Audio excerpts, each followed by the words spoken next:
안녕하세요. 전문학대범 웅인정입니다. 오늘도 제 영상을 클릭해 주셔서 정말 감사드립니다. 오늘은 36시간 동안 감지 않은 머리카락과 막 감은 머리카락에 대해서 분석해 보겠습니다. 혹시 이전의 영상을 안 보고 오신 분들은 없겠죠? 못 보셨다면은 위 링크를 클릭해서 보고 와주시면 더욱 재밌습니다. 그럼 지금 계신 분들은 다 보셨을 거라고 생각이 되고요. 영상으로 넘어가겠습니다. 일단 36시간은 금요일 아침에 머리를 감고 토요일 저녁까지 감지 않았습니다. 엄청난 용기가 필요했습니다. 사실 요즘같이 주말에 따로 나가지 않는 날이면 언제나 그럼 본론으로 들어가서요. 36시간 동안 감지 않은 머리카락을 보면요. 500배에서 많은 미세먼지들이나 섬유들이 분포되어 있는 것을 볼 수 있습니다. 제가 중간에 확인한 것만 해도 이렇고요. 실제로는 더 많을 것으로 예상됩니다. 같이 한번 세어볼까요?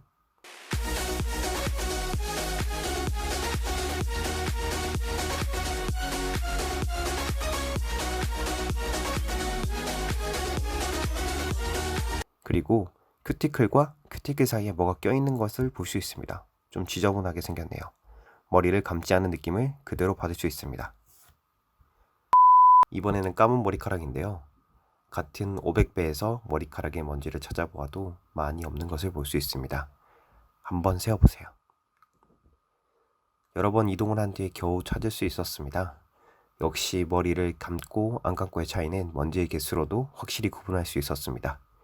이 현미경만 있으면 친구가 머리 감았는지 안 감았는지 확인 가능하겠네요.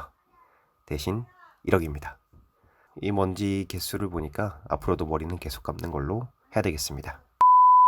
이번에는 확대해서 한번 볼까요?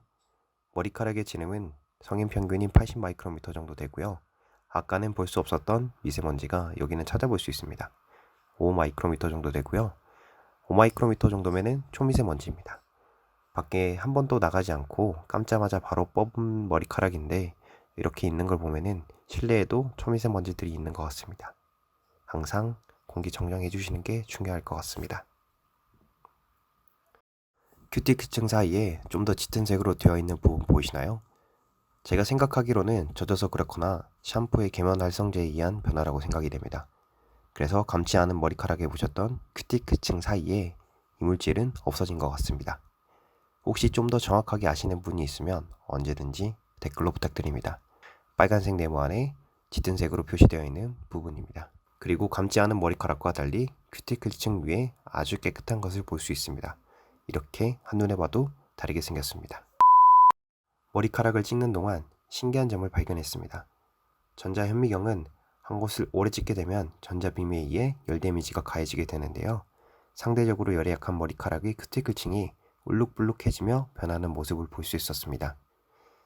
여러분이 보고 계시는 빨간색 부분입니다. 다음 시간에는 누구나 사용하고 있는 고데기를 썼을 때 머리카락의 변화에 대해서 한번 보도록 하겠습니다. 오늘 36시간 동안 감은 머리카락과 감지 않은 머리카락의 분석은 끝났습니다. 제 영상이 유익하셨다면 구독과 좋아요, 알림 설정 부탁드립니다. 구독자 100명 정말 가고 싶습니다. 여러분들의 도움이 필요합니다. 다음에는 더욱 재밌는 소재로 찾아뵙도록 하겠습니다. 전문학대범 웅인정이었습니다. 감사합니다.